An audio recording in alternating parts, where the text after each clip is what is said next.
গুম বিষয়ক আন্তর্জাতিক কনভেনশনে সই করেছে বাংলাদেশ। দেশের পক্ষে অন্তর্বর্তীকালীন সরকারের প্রধান উপদেষ্টা অধ্যাপক ডক্টর মোহাম্মদ ইউনূস এতে সই করেন। এদিকে কালো টাকা সাদা করার সুবিধা বন্ধে নীতিগত সিদ্ধান্ত নিয়েছে সরকার। বিগত সরকারের করা বঙ্গবন্ধুর পরিবারের সদস্যদের বিশেষ নিরাপত্তা ও সুবিধা দিয়ে করা আইন বাতিলেরও সিদ্ধান্ত হয়েছে।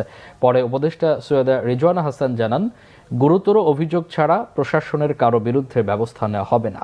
জানান, হজের খরচ কমানোর বিষয়েও আলোচনা হয়েছে উপদেষ্টা পরিষদের বৈঠকে। রকনুজ্জামানের রিপোর্ট। বৃহস্পতিবার সকালে রাষ্ট্রীয় অতিথি ভবন ও প্রধান উপদেষ্টার কার্যালয়ে যমুনায় উপদেষ্টা মণ্ডলীর সভা অনুষ্ঠিত হয়। সভায় গুম বিষয়ক আন্তর্জাতিক কনভেনশনে সই করেন অন্তর্বর্তীকালীন সরকারের প্রধান উপদেষ্টা ডক্টর মোহাম্মদ ইউনূস। এর মধ্য দিয়ে রাষ্ট্রীয় বাহিনী ব্যবহার করে গুমের ঘটনা যেন না ঘটে তার একটি শক্ত ভিত রচিত হলে বলে মনে করছে সরকার।